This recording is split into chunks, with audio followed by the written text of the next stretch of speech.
That winter afternoon, 2012, reality struck me hard. So hard that it made me sweat in 22 degrees Celsius. I was sitting in a meeting room surrounded by people. Everyone was pouring out ideas. Some ideas involved huge manpower. Some ideas involved huge monetary expenses. And there was me, nodding my head in agreement. Suddenly my boss asked me, "Hey Surabhi, what do you think? Will this idea work?" I had so much to say. So many ideas were flustering my mind, and I knew I would blow everybody with my amazing suggestions. So I stood up and spoke in English. I said, I think it will work. I spoke in broken English. The fear of making mistakes while speaking in English transformed me into a bundle of nerves, causing me to sweat, feel giddy, and sink into my chair. What do you think is the worst epidemic ever faced by human race? Corona? Spanish flu? What if I tell you there is one more epidemic which is even more hazardous?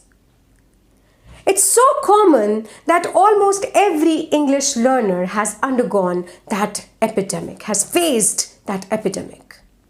It's not only common, it's chronic and infectious too. It's called English trauma. English is no longer just a foreign language. It's the second language of the world. English represents better future, a future where the world will have a common language to solve common problems.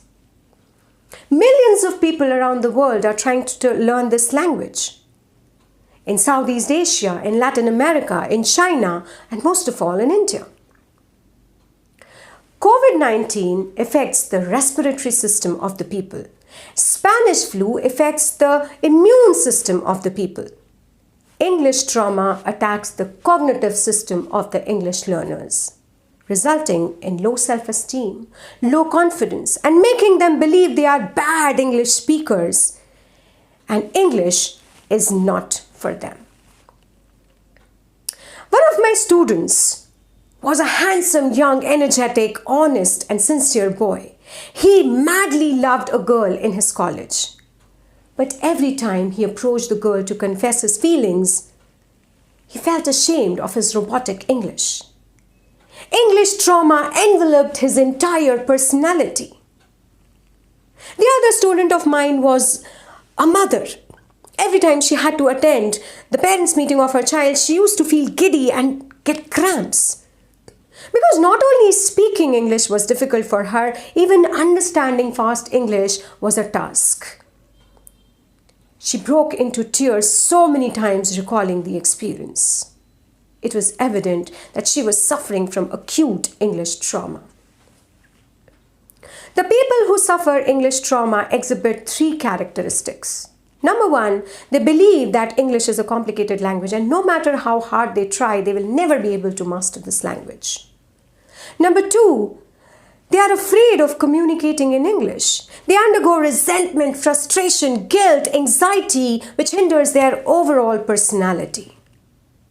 And number three, unknowingly, they spread the infection. How do I know this?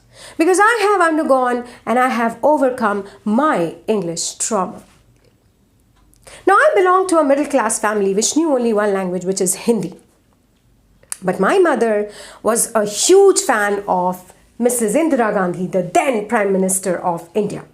And she wanted her daughter to become a leader and speak fluent English just like her. So I was sent to an English medium school, which meant all the subjects were in English. Classes were stressful. Tests were complicated and scary. I always believed English is a complicated language, and the school just reconfirmed my belief. I lost even the little confidence which I had. I started believing that English is not my thing. When I entered the college, I realized I have to speak English confidently, not only to thrive, but even to strive the cutthroat competitive atmosphere. Because English speaking was no longer a soft skill, it was a differentiator. While the fear of speaking in English was still in my mind, it was still alive, I ardently wanted to speak English confidently.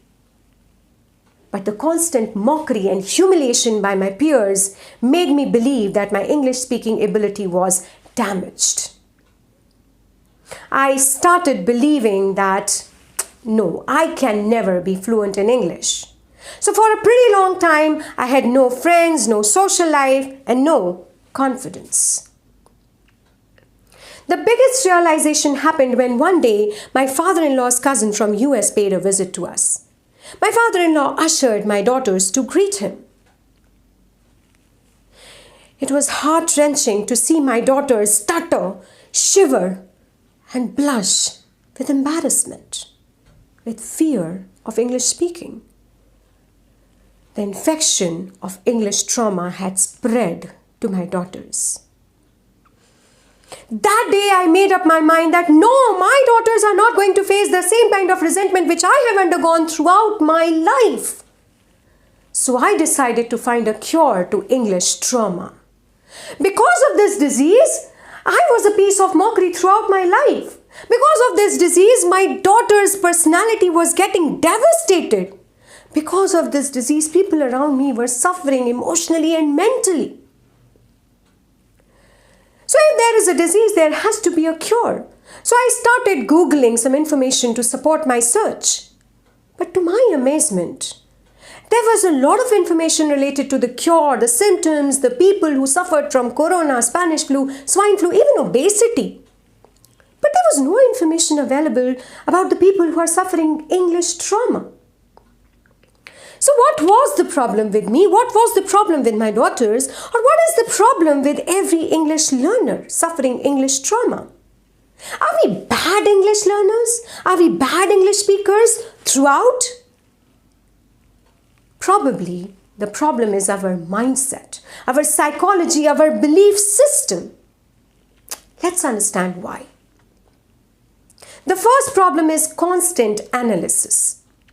Now I remember somebody asked me, hey, what are your plans for this weekend? So I thought, okay, because everything is planned and it's sure I will go. So I must use will with the future form of the verb. And I must say, I will go to Goa. Oh, no, wait, because the weekend is just tomorrow. So I must use the progressive present tense and I must say, I am going to Goa. Constant analysis of complex grammar rules made my speaking slow and broken. Whenever I had to respond in English, I made my brain process all the grammar rules studied over years. It was too much information for my brain to process in that millisecond. Do we do the same thing when we have to respond in our native language? Overthinking, translating, and analyzing grammar while speaking kills our fluency. The second is only speaking in English. I remember in one of the English classes I attended, the very first day I went to the class, the teacher made me stand in front of the class and said, Surabhi, describe your day in English. Now, it made me feel jittery. While I spoke in fragments, the students scoffed. Now, it might sound pretty trivial to you, but it was like a nightmare come true. It was one of the most traumatic experiences of my life which haunted me every time I tried to speak in English. Most of us as English learners focus on only speaking in English. We need to understand that to get a proper output, we need to get appropriate input. Input in the form of listening understandable and enjoyable English content. Listening is a macro skill in any language learning. When you listen to understandable and enjoyable real-life natural English, you absorb the correct speech patterns. It makes English comfortable and easy for you. The more you listen to understandable English, the better you are able to speak. And that's how we have mastered our native language, right? We are listening our native language right from our mother's womb. The last is accuracy over fluency.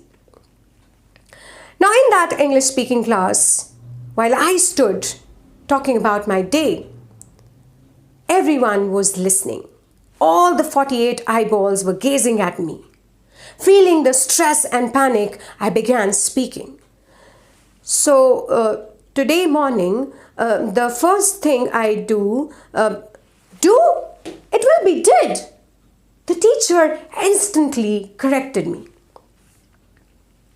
That was super embarrassing. I felt like a stupid. And the infection had spread because the members of the class dare not attempt to undergo the same embarrassment. Many a times, we look for someone to correct our errors while speaking in English.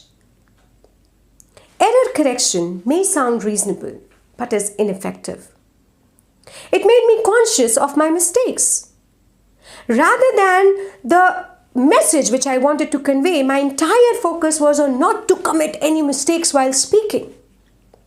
It damaged my confidence. It damaged my ability to speak, to respond quickly and automatically.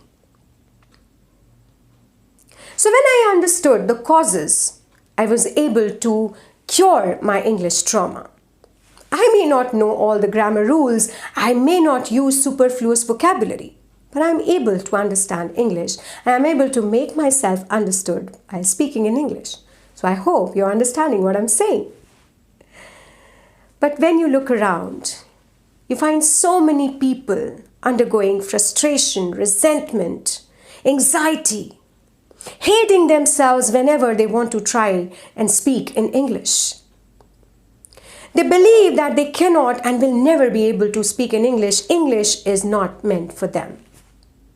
But among you, I can see a mother who wants to speak confidently in her child's parents' meeting. Among you, I can see a woman who wants to speak fearlessly among the group of her friends. I can see a man who wants to speak English impactfully in his business meeting. So let me tell you, my friend, don't stop yourself. You are not a bad language learner. You are not a bad English speaker. All you need to do is train your brain to listen. L. Listen to natural and real-life English which you understand and enjoy.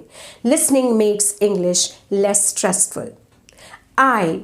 Ignore focusing and analyzing grammar while speaking. S.